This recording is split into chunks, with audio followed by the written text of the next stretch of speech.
समझ में नहीं आई, आप लड़कियां हमेशा अपने आप को इतना विक्टिम रोल प्ले क्यों करती हैं?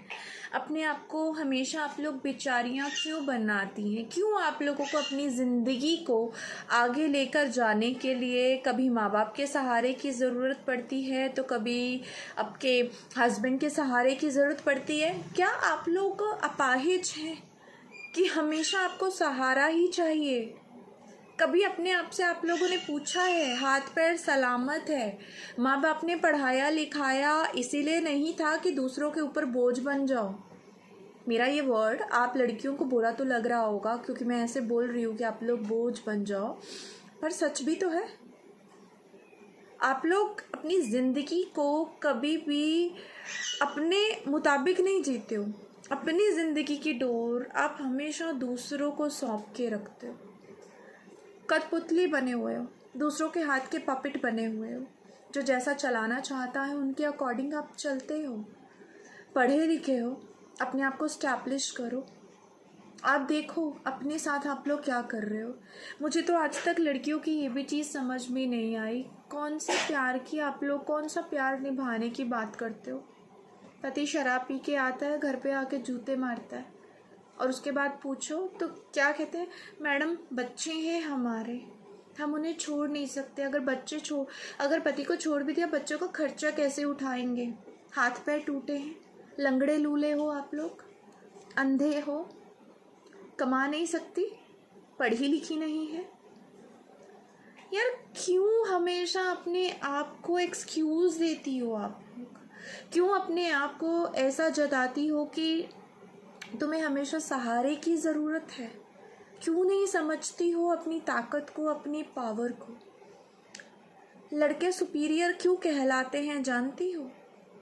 मैं आज बता देती हूँ। चलो आप लोगों के दिमाग में बचपन से एक फितूर भर दिया जाता है शादी, और आप लोग सपने सजाने लग जाते हो। इवन ना मुझे आप लोगों के माँ बाप से भी इस बात को लेकर शिकायत है, बेटी की शादी पे लाखों रुपए खर्च कर देंगे, पर कभी वो माँ बाप ये नहीं सोचते कि अगर वो बेटी उनकी उस मैरिज में हैप्पी ना रह सकी और कोई मिस हैपनिंग हो गई तो उनकी बेटी का फ्यूचर सिक्योर है या नहीं।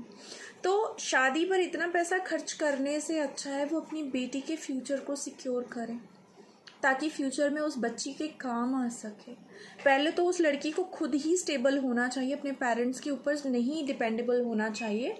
और फिर भी एंड दूसरी चीज़, आप लोग कितनी आसानी से कितनी जल्दी इस चीज़ को समझ लेते हो कि शादी हो रही है, पति का घर है, उसके माँ बाप मेरे माँ बाप है, चाहे वो लोग समझें ना समझें।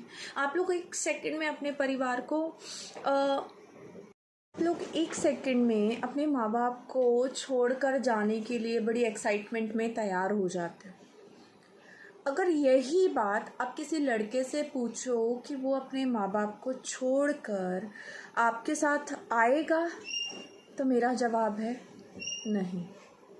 वो माँ बाप से अपने माँ बाप होने की वफ़ा पूरी निभा रहा है। उससे कभी पूछ के देखो ना, तो पता क्या आंसर होगा आपके सो कॉल्ड बॉयफ्रेंड या आपके सो कॉल्ड पति का। मेरे माँ बाप हैं, मैं उनसे बहुत प्यार करता हूँ, मेरी माँ है, मेरा बूढ़ा बाप है, कैसे छोड़ के जा सकता हूँ? कभी आपने अपने आप से सवाल किया कि आप नहीं छोड़ कर आए अपने माँ बाप को?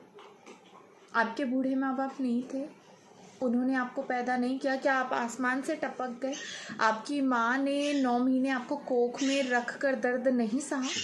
लड़के की माँ ने ज़्यादा वो दर्द सहा होगा जो लड़की की माँ ने ना सहा होगा। आप सोचो, एक लड़का अपने माँ बाप से भी वफ़ा निभाता है, अपने दोस्त से भी वफ़ा निभाता है। अगर उसकी बीवी बोल दे ना उस दोस्त से नहीं जाकर मिलना, वो मिलेगा, चाहे वो चोरी मिले, वो मिलेगा। और अगर वही पति, वही बॉयफ्रेंड अपनी बीवी से ये कह दे कि मुझे तुम्हारा ये दोस्त पसंद नहीं है, तुम इससे बात नहीं करोगी, तुम इससे मिलोगी नहीं, तुम्हें इससे कट ऑफ कर देना चाहिए सारी चीज़ों को, वो मान जाएगी, वो सेक्रीफाइस कर लेगी। ना तो एक औरत अपने माँ बाप से वफ़ा निभाती है, ना खुद से, ना अपने दोस्तों से, अपने करियर से, अपने पैशन से, अपनी लविंग चीज़ों से, किसी भी चीज़ से एक औरत कभी वफ़ा नहीं निभाती। तो ये गलत फहमी आप छोड़ दो कि आप वफ़ादार हैं। वफ़ा निभाना जानती हैं। और इस बात के डंके भी आप लोग बजाना छोड़ दो कि आपने तो किसी के साथ गलत किया ही नहीं। कभी कभी अपने अंदर झांक कर देखो, किसके साथ गलत कर रहे हो? खुद के साथ पहले तो गलत कर रहे हो। एक ऐसे इंसान के लिए गलत कर रहे हो खुद के साथ, जो तुम्हारे लिए कभी किसी चीज़ का ना सेक्रीफाइस करेगा ना कॉम्प्रोमाइज़ करेगा।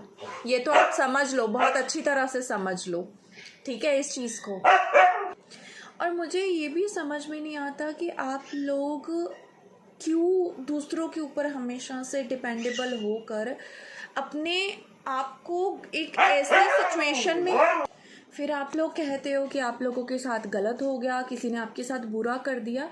देखा जाए तो वो बुरा करने का मौका दिया किसने है आपको? अगर सामने वाला बंदा आपके साथ गलत कर रहा है, बुरा कर रहा है, तो उसको वो मौका कौन दे रहा है? आप खुद दे रहे हो। अंधे हो गए हो अंधविश्वास में। जो फैमिली ने सिखाया, जो सोसाइटी ने सिखाया, जो रिलीजन ने सिखाया, उन्हीं चीज़ों को आप लोग फॉलो करते आ रहे हो। क्यों? मत करो खुद के साथ ऐसा। और ये जो एक दिमाग में एक घटिया सोच पाल रखी है ना कि शादी के बाद एक आदमी ही तुम्हारा रहनुमा है, तुम्हें देखेगा, तुम्हारा ख्याल रखेगा, कभी भी बेटा उठा के बाहर फेंक देगा सड़क पे। कोई तुम्हारे साथ खड़ा नहीं होगा तब, ठीक है? इसलिए वफ़ा निभानी है ना, तो पहले वो वफ़ा खुद से निभा लो, फिर किसी और से वो वफ़ा निभाना बहुत ज़्यादा ज़रूरी है। और दूसरों के टुकड़ों पे पलना ना आप लोग बंद कर दें, अंधविश्वास में जीना बंद कर दें। जो पुराने रीति रिवाज तुम्हें पढ़ाए गए हैं ना, थोड़ा सा अपनी अकल लगाओ। वो रीति रिवाज गलत नहीं थे, उन्हें आप लोगों ने फॉलो करते वक्त गलत बना दिया। आप लोगों ने गलत कर दिया, क्योंकि कभी सवाल आपने उठाया नहीं, कभी आपने अपने आप से पूछ के देखा? हमेशा जो महात्मा, गुरु, ये सब कुछ बने हैं, ये सिर्फ आदमी ही क्यों थे? औरतें कभी इनमें आई क्यों नहीं? औरतों का तो कहीं नामो निशान भी नहीं है। कभी जानने की कोशिश की है ऐसा क्यों हुआ? वही माँ अपनी बेटी को शादी के बाद रोती हुई शक्ल से, रोते हुई आंखों से अपनी बेटी को अलविदा कहती है, विदा करती है।